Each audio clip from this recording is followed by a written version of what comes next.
Bienvenidos jóvenes de octavo grado, les saluda el profesor Josué Izaguirre. Continuamos trabajando en la unidad número 5, que son los cuadriláteros, en su lección 1, cuadriláteros, con el tema, de igual manera, cuadriláteros. El objetivo, identificar elementos de un cuadrilátero, clasificar los cuadriláteros. Veamos entonces el ejemplo. Nos dice, observe el cuadrilátero ABC y conteste lo siguiente. Se dice que es un cuadrilátero a toda figura geométrica que tiene 4 lados. Toda figura geométrica cerrada que tenga 4 lados o 4 segmentos unidos sería un cuadrilátero. En este caso decimos que un cuadrilátero se nombra mencionando todos los vértices que lo conforman.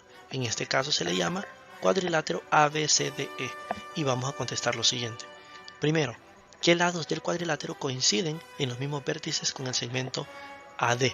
Resaltamos el segmento AD y vemos que tiene el vértice A y el vértice D. ¿Qué lados coinciden con esos vértices? Sería el segmento AB y el segmento DC. Siguiente pregunta, ¿qué lados del cuadrilátero no coinciden en ningún vértice con el segmento AD? Por lo tanto, si no coinciden en ninguno de esos vértices A y D, sería básicamente el segmento BC, que se encuentra opuesto a lo que es el segmento AD.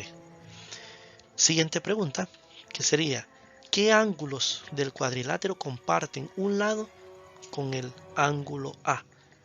Sí, el ángulo A. Comparten un lado. ¿Qué lados forman el ángulo A? Forman los lados AB y el lado AD. Por lo tanto, sería el ángulo B y el ángulo D. Y por último, ¿qué ángulo del cuadrilátero no comparten un lado con el ángulo A? En este caso sería el ángulo C. Podemos concluir, en un cuadrilátero, dos lados son adyacentes si coinciden en un vértice. Dos lados son opuestos si no coinciden en un vértice. Dos ángulos son adyacentes si comparten un lado del cuadrilátero. Y dos ángulos son opuestos si no comparten un lado del cuadrilátero. O sea que se encuentran en esquinas opuestas, por así decirlo.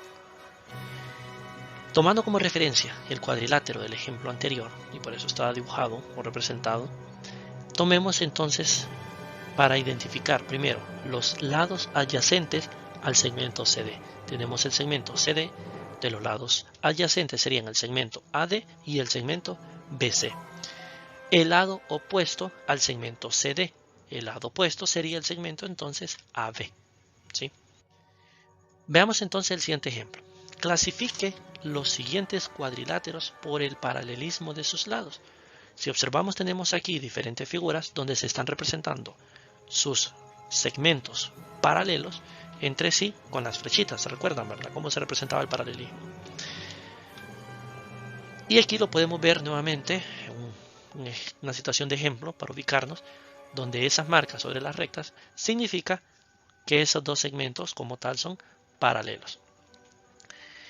En virtud de esto podemos agrupar los segmentos de la siguiente manera. En un primer grupo, aquí hay figuras que tienen dos pares de lados opuestos paralelos. ¿Sí? Observamos que tenemos 1, 2, 3, 4, 5 figuras que cumplen esos criterios. Entonces las extraemos y las ubicamos. Un segundo grupo en donde solo tienen dos o un par de lados opuestos paralelos, que estaríamos hablando de 3 figuras. Y otro grupo de figuras que no tiene lados paralelos. Por lo tanto, serían 3 figuras como tal. Y las tenemos ahí representadas. Las hemos agrupado según sus rectas paralelas.